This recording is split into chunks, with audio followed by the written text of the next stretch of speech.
I believe every young person deserves a world where their ability to pursue their passions is not defined by the circumstances they were born into, but rather by the innate gifts, courage, and untapped potential already within them. This mission, it's one of my core purposes in life, which is why I've developed the Greenlight to Be Great. This is a movement and a framework to help adults shape young lives by recognizing and responding to unmet, unheard, and unexpressed emotional needs. You see, the Greenlight Should Be Great framework, and my vision is for it to equip youth serving organizations to help them with, empowering them to build social emotional ecosystems where every young person feels connected, seen, and supported. And I am Raymond Long. I am the host. I'm your host of the Greenlight to Be Great podcast. And this podcast will help adults build emotionally supportive environments where young people thrive. I want young people to go after greatness, but let's level set on what greatness is for the purpose of this framework. To me, greatness is what emerges when a young person feels emotionally safe enough to explore, learn, and grow, allowing their innate gifts and strengths and dormant potential to come alive and contribute meaningfully to the world around them. And the Greenlight to Be Great, I know that's a unique name. That's a catchy name, but I want to elaborate on why I chose that name. 7 or 8 years ago, when I started thinking of this concept, I was sitting at a traffic light, and anyone who drives and obeys the driving traffic laws, you can appreciate when a green light allows you to move forward and continue on your journey, right? Continue on your journey to your destination. And if you like being early or on time, or if you just hate being late, you can relate to how yellow and red lights can be sort of obstacles to meeting those goals. And so, as we know in traffic, yellow lights are warnings, right? They slow up progress. And if you are in the front of the line, you could potentially keep going. But if you are at the back of the line, that yellow light, it sends a signal that very soon you're going to be forced to stop and wait for a green light. And so let's talk about how the yellow and green lights are applied to this framework. In this framework, yellow lights represent societal threats. That could bring a young person's pursuit of greatness to a complete stop. Some young people, they are at the right place at the right time, and they are able to avoid certain yellow and red lights on their greatness journey. And even if they do, or when they do, because we all experience adversity, right? These delays, they are in environments where traffic control is it's readily available to keep the flow of traffic running smoothly.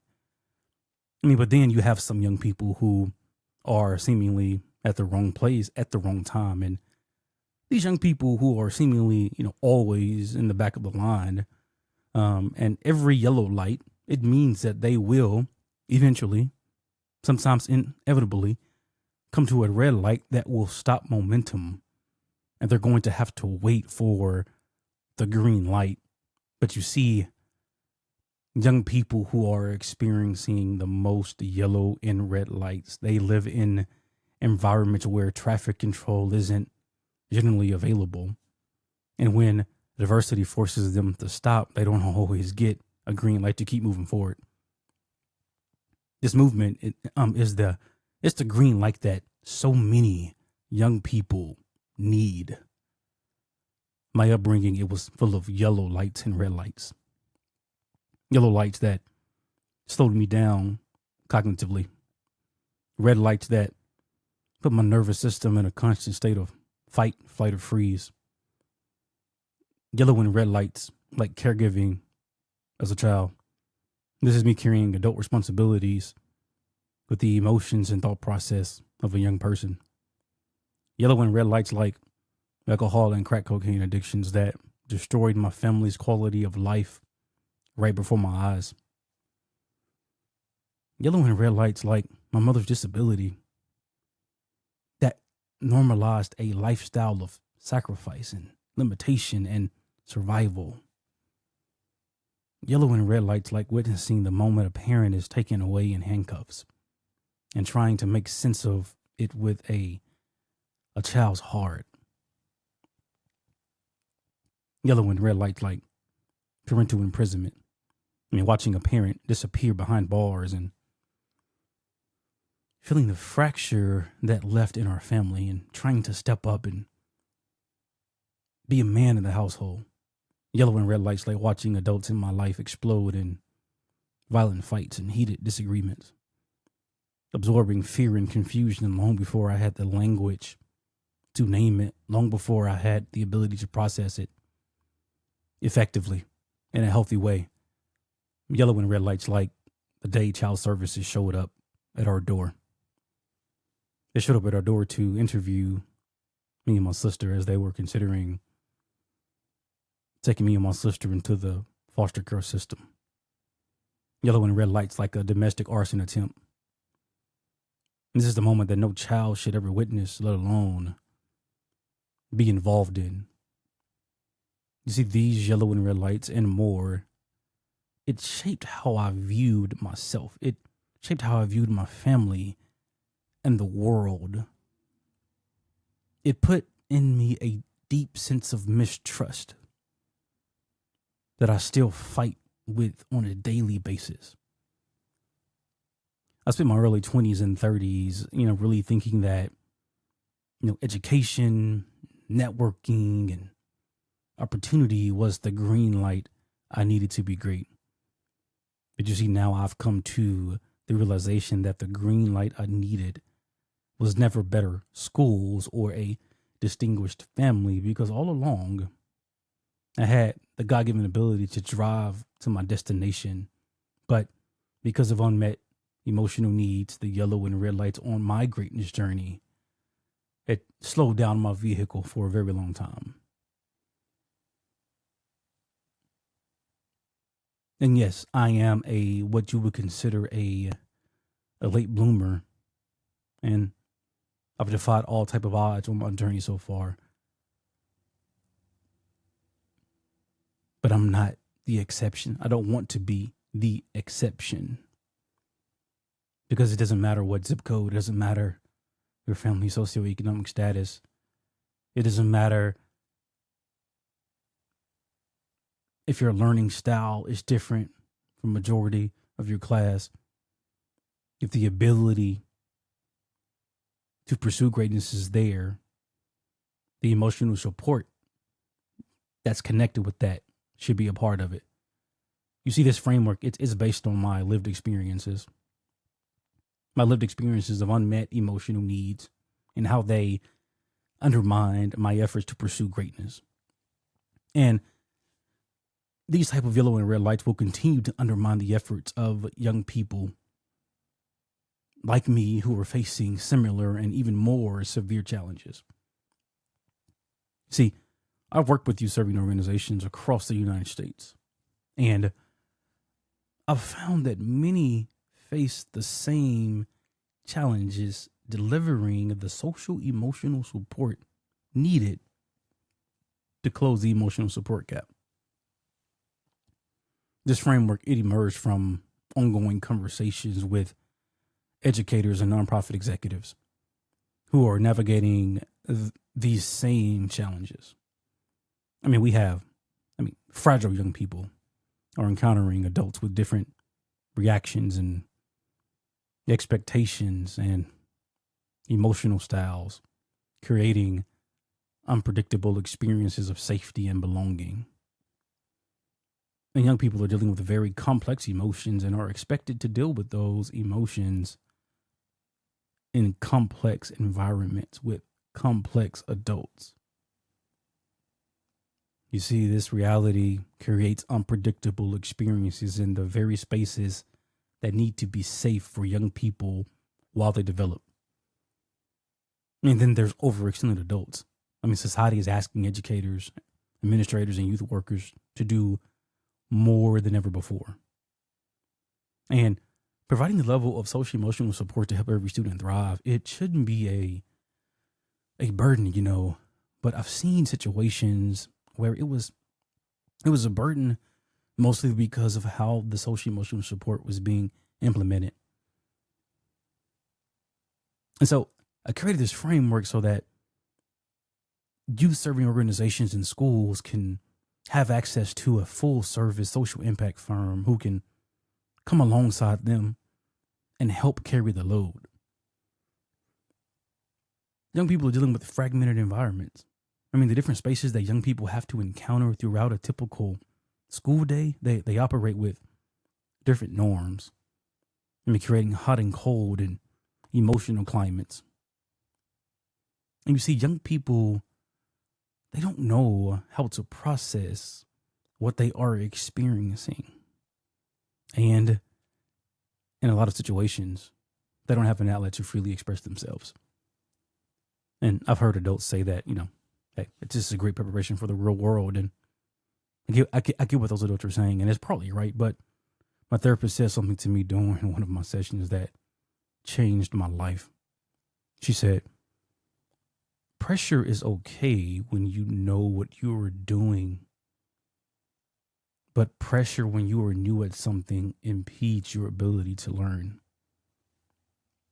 And I believe that this translates to social emotional support for young people, because young people who are attending school are in those environments for education, and social emotional learning is a part of education. But if the fragmented environments are requiring them to adjust to emotions on the fly within the pressures of a school day, then those environments could very well be undermining their social emotional learning process. And I believe this is why so many young people are entering adulthood without the emotional foundations they need to thrive. I mean, there are behavioral issues rooted in emotional needs.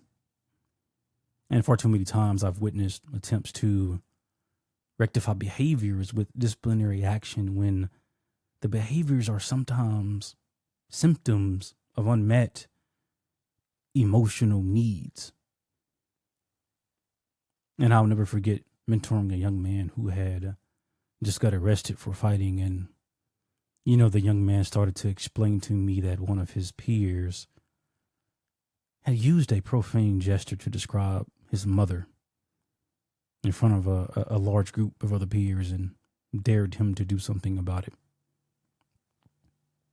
Now, here's from a cultural standpoint, from walking in the young man's shoes, I completely understood why the young man decided to take matters into his own hands. The young man felt disrespected, embarrassed, and he felt like he was honoring his mom by responding the way he did. You see, the young man didn't have the emotional intelligence yet to make a different decision at the time. And because I have the experience of being punished for similar decisions during that phase in my life, I was able to really, relate to what the young man was going through and why he made the decision that he made. And so what I did next was I offered him a different perspective, but only after meeting him where he was. You see, I made sure that he knew that I understood his motives. He wanted to honor his mother and defend himself. I asked him to think through the entire situation. I asked him, do you feel good about defending yourself? The young man said yes. I asked him, do you feel good about honoring your mom? The young man said yes. I then asked, do you feel good about being arrested, being suspended, and how you've represented your mother by acting in a way that suggests that that's the only way you know how to solve a problem is through violence? The young man said no. He said no. So I then asked him, would you like to consider an alternative option that would allow you to honor your mom and defend yourself? that won't end with violence, being arrested, and poorly representing your mother? He said yes. You see, we went on to discuss, why he viewed violence as the only option. We discussed how impressive it could have been, or how impressive it is for a young man to display control of his emotions, and how he could have sternly asked his peer to refrain from using these gestures to talk about his mother. He could have issued a fair warning about the next steps he would have to take with school administration. You see, I understood what he was worried about. He was worried about being viewed as tough, and he was worried about being viewed as a snitch, as a tattletale. And so I went on to teach him something that I didn't learn until I was an adult. I explained that 7 years from now, being called a snitch or weak by high school peers, it won't matter. But you see, criminal charges and his academic performance would. I reasoned with him and said, so you're telling me that every time someone says something you don't like, you're going to handle it through violence? The young man looked at me and said, no one ever explained it to me like that. I didn't even think about my other options. I didn't even realize what my other options were. And you see, often we make assumptions about young people's decisions and their perspectives without understanding their emotional needs, cultural context, or line of thinking. You see, and this sometimes leads us to misread behavior instead of responding with support. And this is one of the reasons why I'm recommending that every youth serving organization adopt a unified approach that aligns practices around providing social emotional support to young people.